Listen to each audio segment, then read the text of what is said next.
Hello everyone, welcome back to Ansarkari. Today we will be covering the newspaper for 7th of January 2025. So first of all, ISRO, it is experimenting cowpea seeds in the orbit on the PSLV POEM-4 mission, and it has sprouted for the first time in the space. So important here is POEM-4 mission and also CROPS, that is Compact Research Module for Orbital Plant Studies Initiative. CROPS is very important. It was developed by Vikram Sarabhai Space Center. It is developed to enhance the ISRO's ability to grow and sustain the flora even in the extraterrestrial environment. So it is important for scientific advancement and also for long-term space exploration.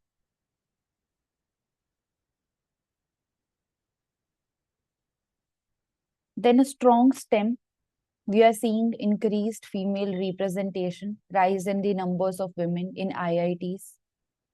There is 20% supernumerary quota, which was introduced in 2018. Female enrollment has increased in major IITs like Kanpur, Roorkee.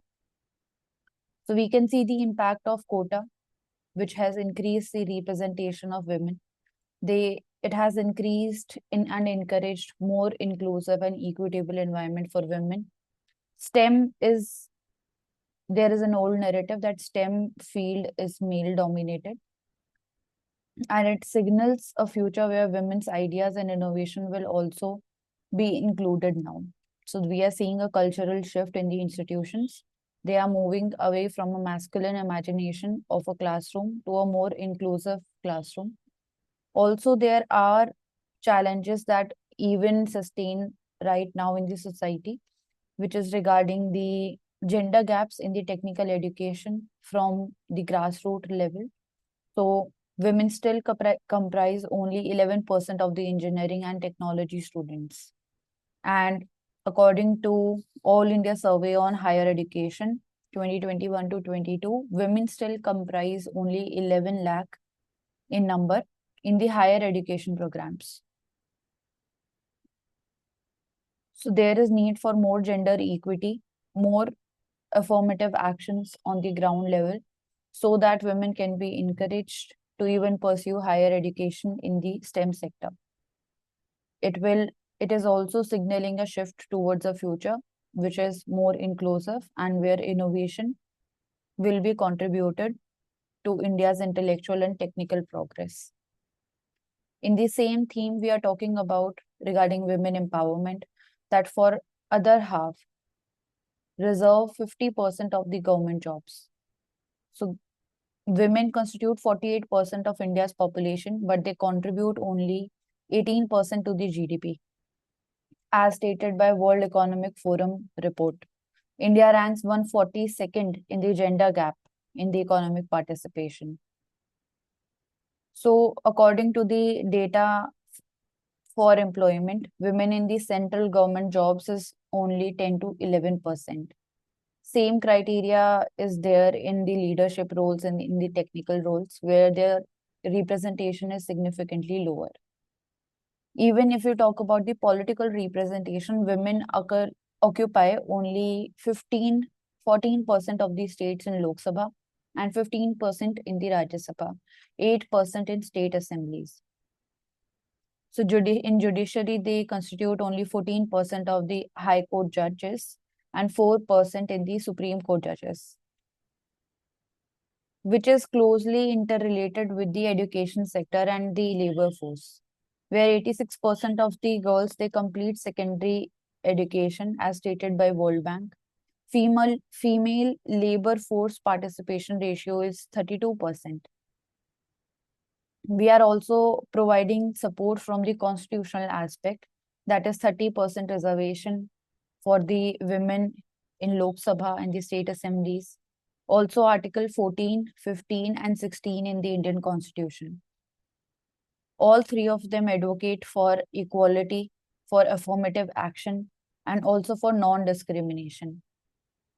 Amendment was also proposed to Article 16, Subclause 1, to ensure that 50% of the government jobs are for women. And also increasing the women's workforce participation will be boosting the GDP. Equal opportunities will be addressing the social and economical inequalities. But if they are not skilled, if they are not trained, then even providing equal opportunities will not be utilized.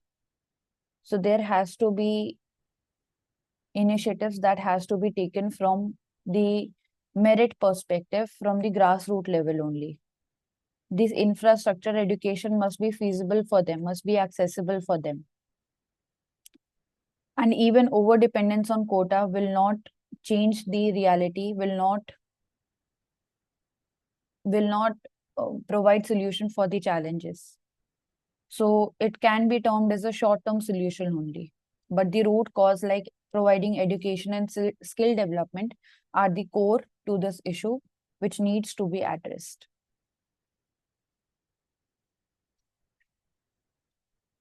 We have an important example.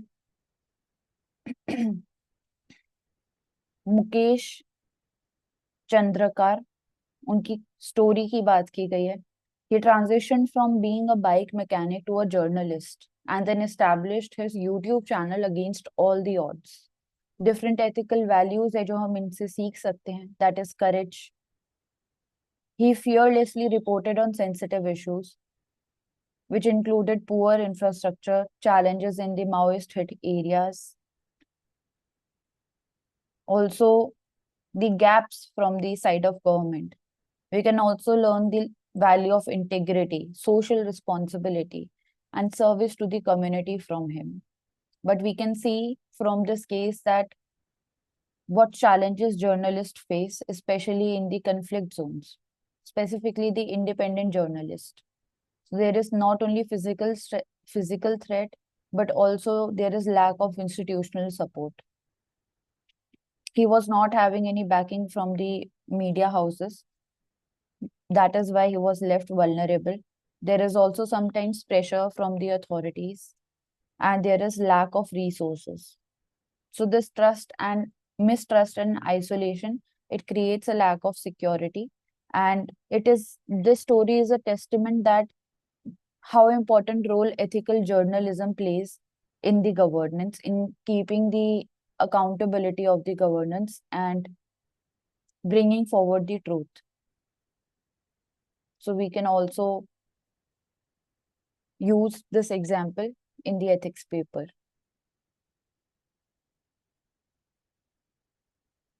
Then air safety model of South Korea. Before the Jeju air crash, which occurred at the Muan Island, which is in the southern part of South Korea.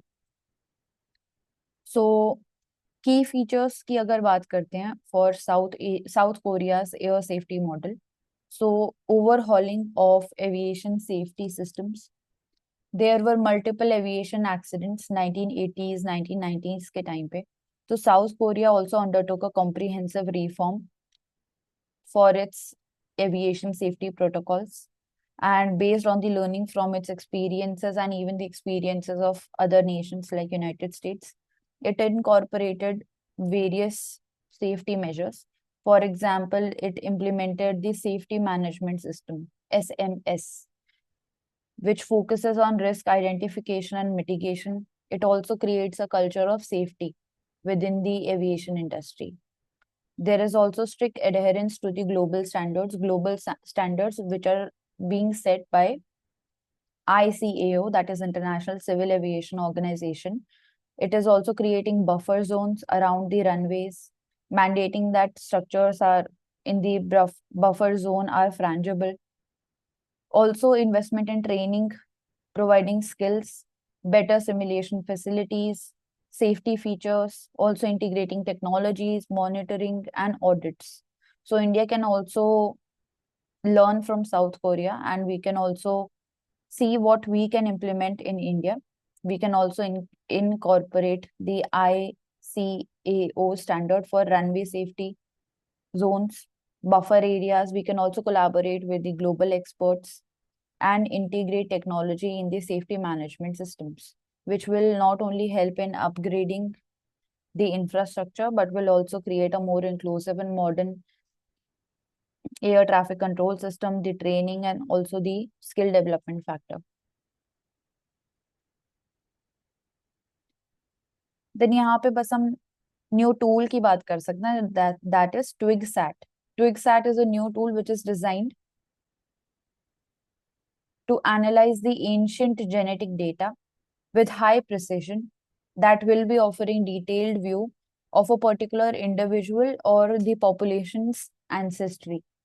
So what historical events have taken place with genetic data? It will be tracing the movements, the migration, the intermixing of population over the centuries. So it will be providing high resolution mapping. Nucleotide polymorphism, SNP, single nucleotide polymorphism, is the technology which it is using to analyze, and it is using computational models also. And it will also help us in better understanding the human migration patterns and adopting in response to the historical pressures, that how we adopted with the challenges of war, climate change, also the cultural exchange. The next 2024 was the warmest year. Brazil, China, Hong Kong, India, Indonesia are among the several countries which reported 2024 as their hottest year.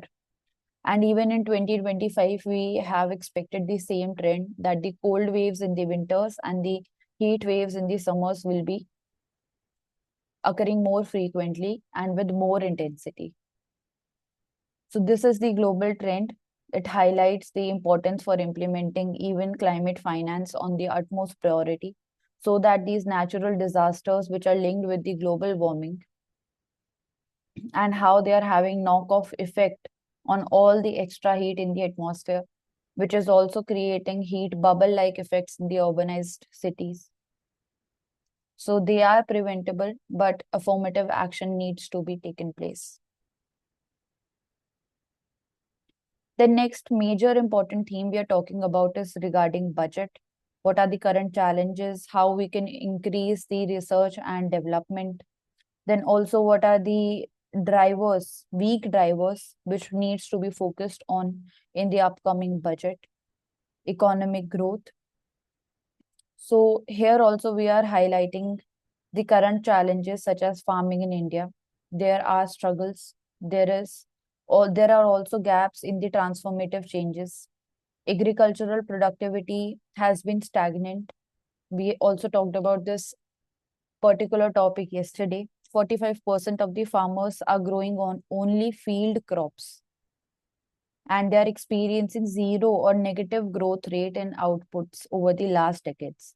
So यहाँ पे gap highlight होता है regarding horticulture, regarding millets. उनको भी हमें promote करना चाहिए. India is heavily dependent on imports for vital crops, for example, gram, chickpea, mustard, also soya bean. So it is also being suggested here that allocating 1000 crore per year for 8 years to double yields of these crops, and also emphasizing the need for research and development in this sector. So horticulture market needs to be promoted, but also its sustainability is in question regarding the reforms which we are bringing, regarding how will we be reducing the fees for the farmers. So uniform taxation across the agricultural market, similar to GST, to reduce inflation and mitigate the price fluctuation is proposed as a solution here. Financial compensation must be provided to the states for revenue losses due to the fees reduction in the horticulture markets particularly. Also, how to maintain the farmland efficiency, to focus on productivity as well as on innovation. So they are proposing one nation, one tax principle in agriculture as proposed by the Ministry of Agriculture, to be proposed by the Ministry of Agriculture and Farmer Welfare, to reform and to support the farmers. So collaboration is very essential between the stakeholders of the government, of the industry, and between the ground level farmers to focus on more long term reforms and actionable plans rather than having just discussions. On the same lines, what are the weak drivers for the budget which should be measured?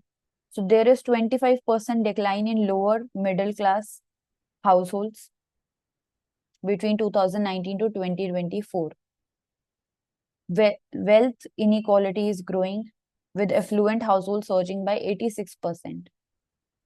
Taxpayers, they are earning above 50 lakh annually, and it accounts for almost half of the India's total income, which is reported for 2023 to 24. So India's middle class is increasingly squeezed between between the affluent and also the lower income group.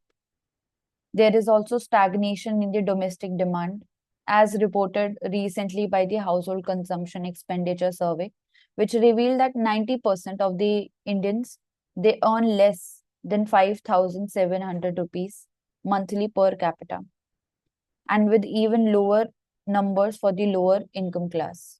So India's economic structure, it has not transitioned into the expected diamond shaped model.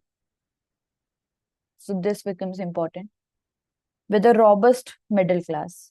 Instead of middle class, it is becoming more skewed.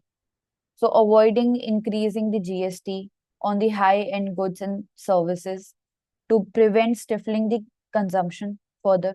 These are the recommendations which have been stated. Offer the income tax concession for the genuine middle class.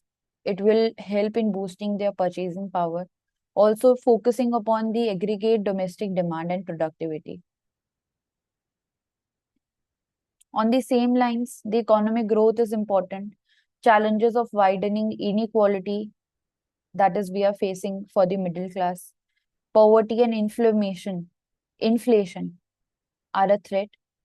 That for that collecting data is also very important to maintain the social stability.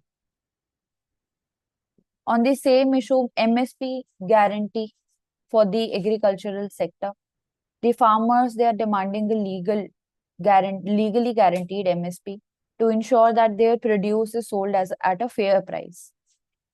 Current framework जो है it bypasses MSP as a legally binded provision, and उसी की वजह से कहीं ना कहीं debate and also farmers protest are being uprising.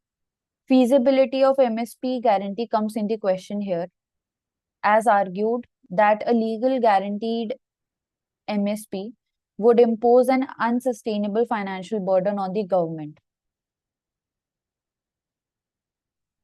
And there are also existing MSP challenges. For example, the current MSP system, it benefits only a fraction of farmers, as the market prices for many crops are often below the declared MSP. So farmers are hence forced to sell their crops at a much lower price in the local markets due to the weak procurement system, and there is lack of state intervention. So operationalization of the current MSP system also comes in the question. We must strengthen the public distribution system. We must incentivize decentralized procurement so that operational feasibility can also take place at an affordable and at a productive level. So political will becomes important. The commitment becomes important, and also the deeper socio-political divides, highlighting that there are disparities between the farmers and the urban consumers. So how does the demand of MSP guarantee? It reflects the role of the democratic setup. And can really a legal MSP framework, can it be a model for balancing rural development and political accountability? There are challenges even in the current system.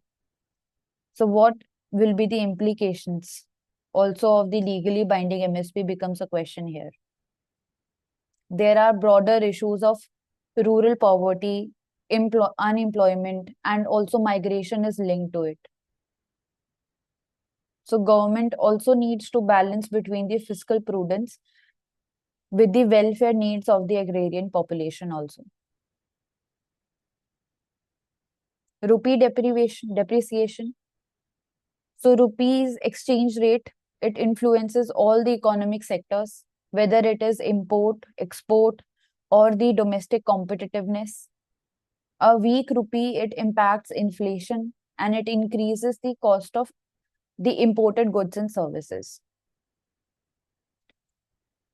But there are challenges related to the governance aspect, how to manage the exchange rates, inflation, and interest rate simultaneously. So REER, that is real effective exchange rate. For the past 3 years, it has been higher than the 20-year average and it is hurting India's export competitiveness. So RBI is also focusing on managing the volatility rather than actively intervening in strengthening the rupee. There are structural issues like import dependency, which we must focus upon for boosting the exports and also reducing the reliance on the foreign goods. So diversifying the trade payments into non-dollar currencies is also a step that we can take here. Reducing the dollar invoicing, also promoting exports for a gradual and natural depreciation. So rupee depreciation is somewhat inevitable in an open economy, but we can avoid excessive steps. We can take structural reforms. Even the intervention by the RBI and the monetary interventions become important. The next major theme is regarding the digital governance, how we are transforming the sector, the different aspects, different concerns regarding cyber security, skill development, and the Digital India Act. So, enhancing the governance in the digital way.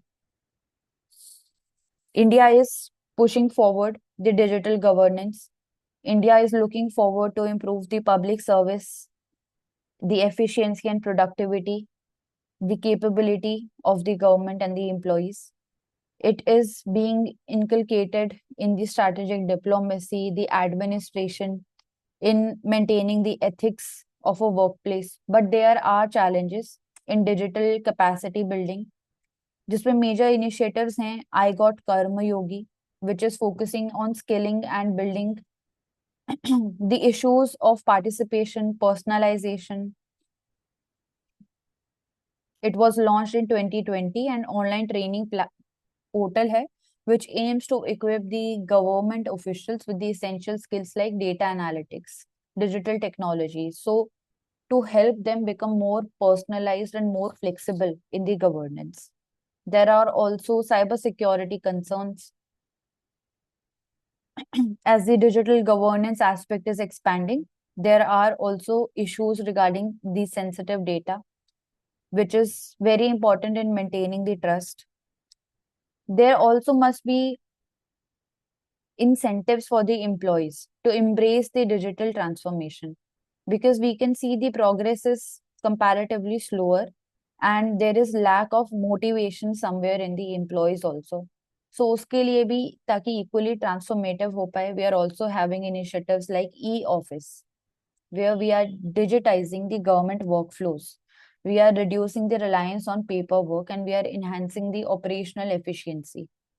For the procurement process, also the challenges we talked recently, uske liye bhi we are having platform like GEM, that is government e-marketplace, which is also playing a crucial role. So digital literacy is what we have to focus upon from the grassroots level in the urban as well as in the rural India. We are encouraging an innovation friendly environment where we are overcoming the resistance also and we are ensuring equitable skill development also. So cybersecurity becomes a major concern here. There must be cybersecurity protocols which can be followed and essential training and upskilling opportunities must be provided to the employees. On the same lines, we are talking about Digital India Act. So existing IT law, the IT Act of 2000, which we are having, it needs more improvement, and it needs to be upgraded with time, with emerging challenges like cyber security, the recent challenge of parental consent we are having, the regulation of the content, data privacy challenges. So there must be a consultative approach, a participatory approach, so that inclusive approach can be taken up while drafting the Digital India Act. We must ensure that we are aligning with the global standards and also the domestic needs of the nation. So we have to balance between regulation and also innovation, which requires significant legal standards, legal safeguards are needed, which could lead to data, which could lead us to help and solve the data misuse, cybersecurity risk, public distrust challenges. There are there is also need to focus on the implementation gaps. The challenges in defining accountability, in enforcing the laws across jurisdictions, so also ensuring the inclusivity for all the stakeholders. So there is need for modern legal provisions, and the implementation of the act will be in phases, so that it will allow us for timely adaptation, and also the it will give the different sectors time for their capacity building. So the success of the Digital India Act, it also lies how we are approaching the training mechanism. If we are having the integrated, also innovative training mechanism, it will build trust through cybersecurity. And we have to look forward for a legal framework which can balance innovation as well as regulation. So the potential of digital governance is also highlighted here, but there are challenges for skill building, legal framework, and the process must be inclusive. Then various important aspects are highlighted here, different keywords. For fiscal deficit, there is gradual consolidation. Post COVID financial strategy भी बताया गया, 4.9% target है for the current year. As we're talking about water, it is a urgent and profound crisis that India is facing. Water requires a GST level council to create a consensus for private pricing. जब water conservation की हम बात करते हैं तो कई बार हम इस एस्पेक्ट को मिस कर जाते हैं. लो कॉस्ट लोन हमें प्रोवाइड करना चाहिए for the sewage treatment plants also. उसमें भी इंसेंटिव मिलेगा तो more people will be encourage to join this sector. Municipal corporations are important for water supply. Sustainable उस पूरे प्रोसेस को बनाया जाए. GST level council for water pricing is important, and low cost loan for sewage treatment plants is important here. Even if we are talking about ease of doing business, there is need for more simplified building approval processes. For example, true productivity की बात की जा रही है. True productivity metrics यहाँ पे होना चाहिए. कंस्ट्रक्शन डिले कई बार होता है. एजुकेशन एंड डिजिटल एक्सेस में भी प्री-लोडेड लैपटॉप्स होने चाहिए for the children of 8 to 18 years, for which electricity also becomes important to bridge the digital learning gaps. Building schools with connectivity in the villages, even in the tourism sector, the employment generation. Simplifying the land acquisition for the tourism projects. Reciprocity based free tourist visas. Infrastructure की बात करते हैं तो the performance measurement, targeted campaigning like God's own country by Kerala becomes a template which we can follow. Global competitiveness also needs to be managed. So there are gaps regarding manpower which must be bridged with the skill development, and also leveraging opportunities for education so that in the long term we can have the economic growth also. On the similar theme of global climate policy, The role of G7 and BRICS here, how they are shaping the rule based order. So it is being criticized here that the existing global climate policy, it is being dominated by G7, which focuses on maintaining its economic advantages while also shifting the burden of emissions and adaptation to the developing countries. So it is highlighting a major challenge of unequal world order for climate policies, where there is a clash between the interest of wealthier nations as well as the developing countries which are bearing disproportionate responsibilities for the emissions. So cumulative emission that must be acknowledged here, the historical responsibilities, common but differentiated responsibilities concept is important. So there is a disconnect between the goals and the implementation also. Like the climate treaties, they have agenda driven, they have been agenda driven, but they are also favoring the financial interest over the genuine climate action. The promise of the financial support, such as $100 billion, will annually be given by 2035, also remains a challenge till now. The implementation becomes a challenge. The concept of just transition becomes more and more opaque with the lack of climate funding. So policies must prioritize reducing the emission rather than helping the vulnerable nation, which is the opposite side of just transition. So urbanization is also a major factor here. The trend of urbanization is also responsible for 75% of the global emissions, which is often overlooked. So how BRICS can play an important role here. So it can make the global climate governance system more inclusive and more judicial. Common but differentiated responsibility is very important for the developed nation to take more accountability for the historical events. Global South, BRICS can become a leading voice.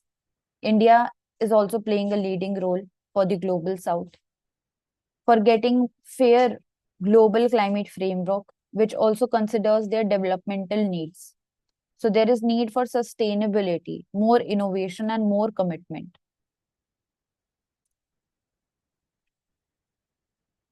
5-year plan by Niti Aayog. It is working on a 5-year plan to bring down the carbon emission. It is focusing on a roadmap to achieve net zero emissions by 2070, as announced by India at COP26. So key areas which we are focusing upon includes highways, energy, heavy industries, renewable energy, forest, climate change, also financial sector. Major emitters की बात की जाती है तो data भी यहाँ पे दिया गया है that 50% of the India's carbon dioxide emission are coming from the energy sector. So power generation एक इम्पॉर्टेंट एस्पेक्ट है पूरी सोसाइटी का, बट कैसे उस पावर सेक्टर के अंदर हम एक efficient transition लेके आएंगे, that becomes a challenge in implementation part. Transitioning to a low carbon or even a zero carbon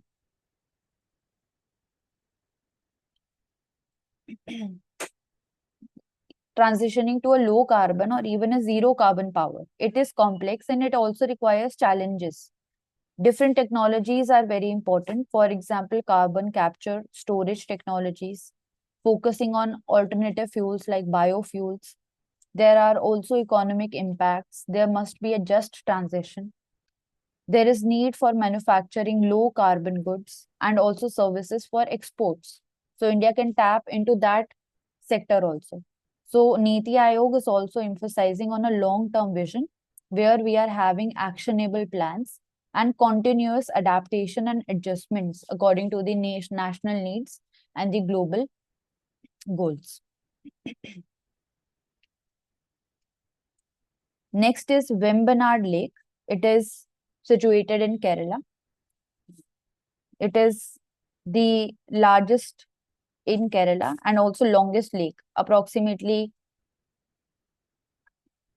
covering more than 200 square kilometers of area, and it becomes the longest lake in India. Ramsar wetland site we have. It is having international importance. It is home to diverse flora and fauna and even migratory birds. But क्या challenges हो सकते हैं? So pollution can be a challenge. Overfishing, as we can also see in the picture, can be a challenge. There are several connected rivers from which the lake also receives water. For example, Pamba River, Manimala River. So there is a unique ecosystem which Vembanad Lake is exhibiting here, and it is also having unique ecosystem because it is a mix of saline and fresh water because it is connected with the Arabian Sea. So that is also an interesting fact about it.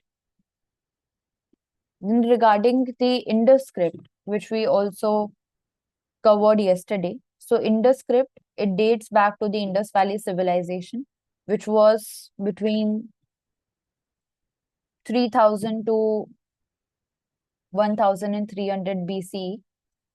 It also used to, it was also used for administrative purposes like trade, taxation, also drainage. So over 4000 artifacts with the inscriptions they have been found. They are having different unique 400 to 600 unique symbols, different composite forms, different variants. But there are challenges and complexities in deciphering these ancient scripts. So different theories are also there, but there is no evidence to support them that the Indus scripts they represent an alphabet or what syllabary. But here we can see the contrast between Indus scripts, then also Egyptian and Mesopotamian scripts. They have been able to decipher them, but we have not been. So, what are the challenges and what is the difference between the both sides? We can say that we are having limited data. So, also there is no known language connection. It is unclear that which language family these Indus scripts are belonging to. There is also the seals and the objects, they are not connected to the textual evidences. That is why we are facing more challenges. In the Mesopotamian scripts case, they have been able to decipher it because there is also availability of bilingual texts. The extensive inscriptions are present there. There are known linguistic links. So that is why the Indus scripts becomes more complex. And more archaeological discoveries and technology advancement is needed in this sector. The next, artesian well. In Jaisalmer, we saw a recent incident where water was gushing out of a tube well uh, at high pressure, Taranagar village in Rajasthan. So, artesian condition hota kya hai?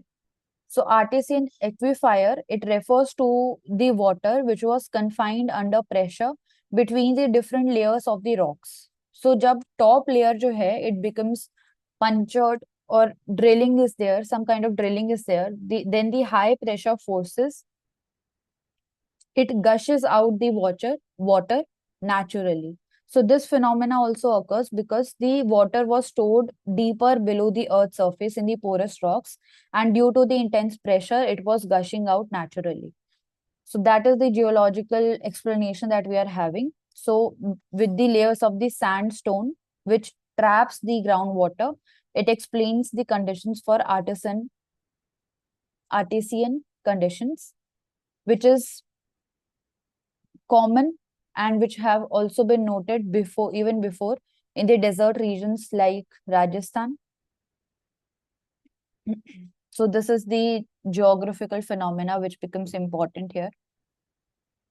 And they are also common in desert regions, not only in India, but also globally, as also seen in the parts of Africa and Australia. So it is a natural hydrogeological process, we can say. HMPV, human meta pneumovirus. Concerns have been raising about this. It is a respiratory virus and it affects the respiratory tract, the which we call RSV, that is respiratory syncytial virus. Commonly, it infects the infants younger or of 5 years old or younger, or the older adults which are who are more than 65 years old. So it is causing severe illness in the high risk groups. They are having chronic health conditions. But then questions are arising about the accountability of China and what role WHO is playing in making sure that the real time data, all the nations which deserve, they are getting. How the transmission is spreading, what is the rate, how severe it is, we do not know because we are not having the data. So that becomes important for preventive measures also. But what basic measures we can take includes we can have a good hygiene, we can promote regular hand washing, we can avoid close contact with sick individuals also. Then Sahitya Academy Award, booked for hurting religious sentiments. So even our constitution, it promotes freedom of thought and speech under Article 19. And various public figures, we see they are also talking about societal issues, sometimes also related to religious institutions.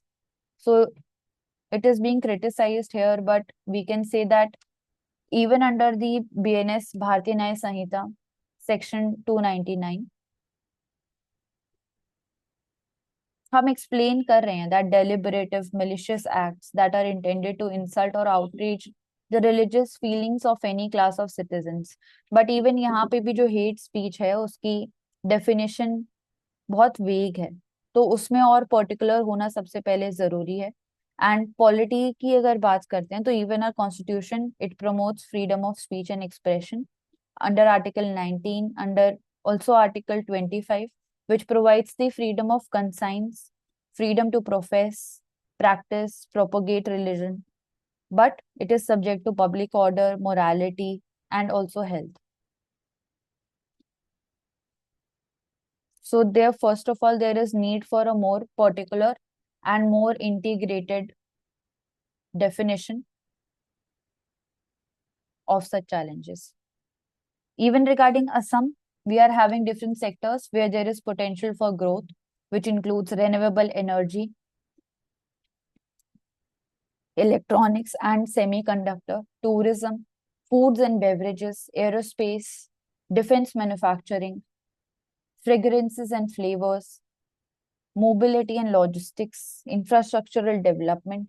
So we can say the northeastern part of India, it is a powerhouse and there is several sectors that are having potential for growth. Next, regarding the collegium system and the changes which we are having. Collegium system, it is responsible for basically recommending the appointments and the transfers of the judges of the Supreme Court and High Court.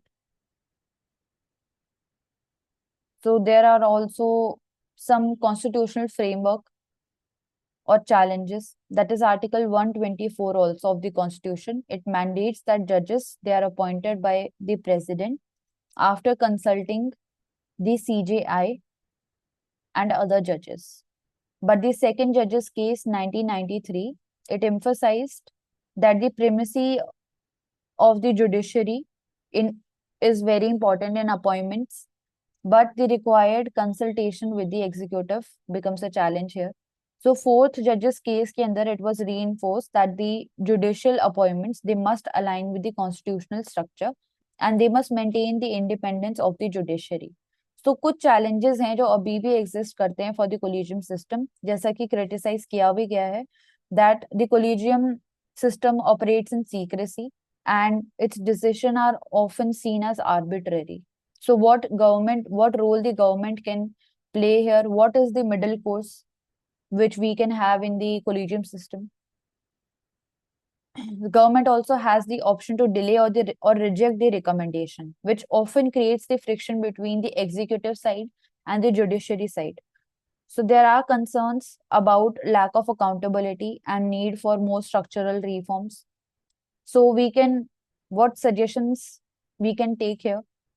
So there is importance of memorandum of procedure, MOP, which will outline clear guidelines for judicial appointments, which can address some of these concerns. Formalization of collegium procedures to increase the transparency, and also publishing these selection criteria. What is the selection criteria? Can make the process even smoother. Then government is also required to act on the collegium's recommendation, but often delays in the discussion are seen, which undermines the judicial independence. That is also a side of criticism which we are seeing, the challenge which we face. But the judiciary, it must strike a balance between maintaining its independence and then also ensuring the government's respecting the government's recommendations. So what is the middle course here? How the reforms can be more formalized? What role can MOP play? Will be seen in the coming future. These are some recommendations which we can promote so that we can promote diversity, we can promote comprehensive reforms in this aspect. Judicial overreach is unwarranted.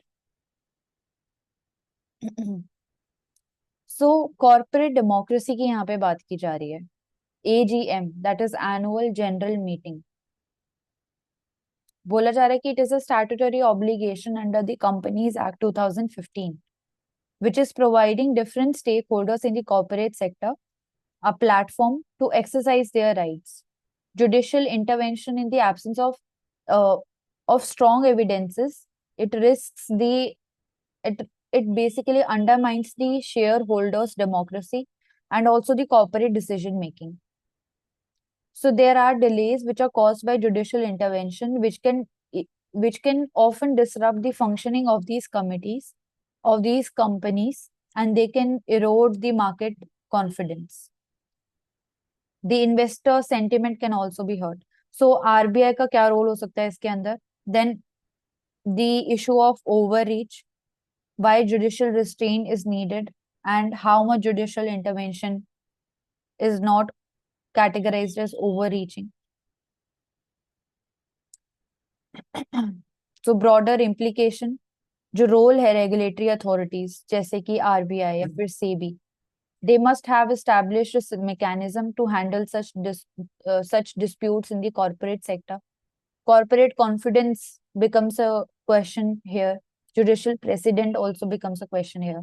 So which can also lead to delays and disruptions here. Then US to remove Indian entities from restricted lists.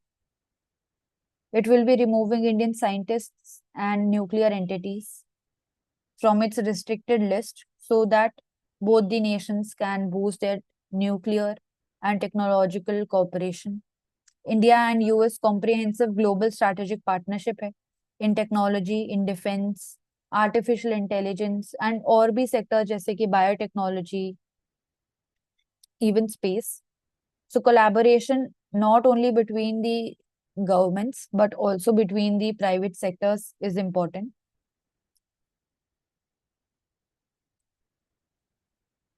Even China, the issue that we talked about yesterday regarding the regarding that China is planning to build the world's largest dam on the Brahmaputra River, which is also called Yarlung Zangbo River in Tibet, near the Indian border, where we are having the Great Bend on the Brahmaputra River. We also stated that there is need for a transnational committee, also experts committee, which must be constituted from the different nations which will be impacted by the project. Also, from the PSI perspective, we can say that India is focusing on strategic cooperation with US. India is focusing on diplomacy, dialogue, and its legacy of soft power. And also, India is strengthening its position in different global forums. So, India is also promoting multipolarity. In case of Brahmaputra Dam, which is being built by China, keywords such as water diplomacy becomes important. The security challenges for the environment and also the geopolitical concerns which we can say it can rise. So geopolitical competition is also there. So there is importance of engagement, strategic dialogue, strengthening the partnership, and also investing in the domestic challenges, the potential and the impact which such upstream projects can have on India. Trudeau, Justin Trudeau, was the Canadian Prime Minister. He has resignated because there was mounting political and also economical pressure.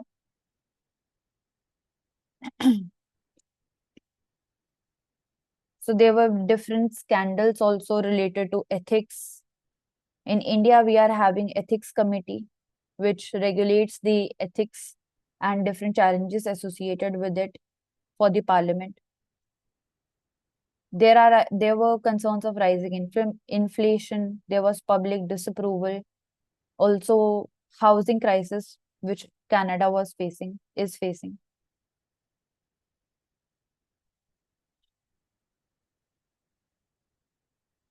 The next HMPV, respiratory virus, we have already talked about this. It is not new. It was first identified in 2001 in Netherlands, but we are not having any specific treatment or vaccine for it. Now, in the recent videos, we are also seeing surges in the respiratory disease in China, but we are not having the data. So, role of WHO and accountability of China also becomes important here, and becomes a questionable. It becomes a question that how effective the authority of WHO is. Then US and India nuclear ties. So same lines पे जब जैसे कि हमने देखा कि nuclear Indian nuclear entities को restriction उनके ऊपर बेसिकली रिमूव किया जाएगा by the US which will pave a way for a deep or for even deeper energy ties between both the nations. In 2008, India and US civil nuclear agreement was signed. So significant challenges भी रहे हैं aligning India's liability laws regarding the global norms, which requires nuclear accident costs to be borne by the operators, not by the reactor manufacturers. So different decision है जो कि bilateral cooperation को तो impact करेंगे ही, but साथ ही साथ हम बोल सकते हैं एनर्जी सिक्योरिटी एंड उसके साथ रिलेटेड डेवलपमेंट, ग्लोबल गवर्नेंस, उनको भी इम्पैक्ट करेंगे, ना कि सिर्फ रीजनल इसका इम्प्लीकेशन है बल्कि ग्लोबल लेवल पे इसका इम्प्लीकेशन है. तो स्ट्रैटेजिक ऑटोनॉमी रहना बहुत ज्यादा जरूरी है for India for its energy capability. So different themes जिसके बारे में हमने आज बात की.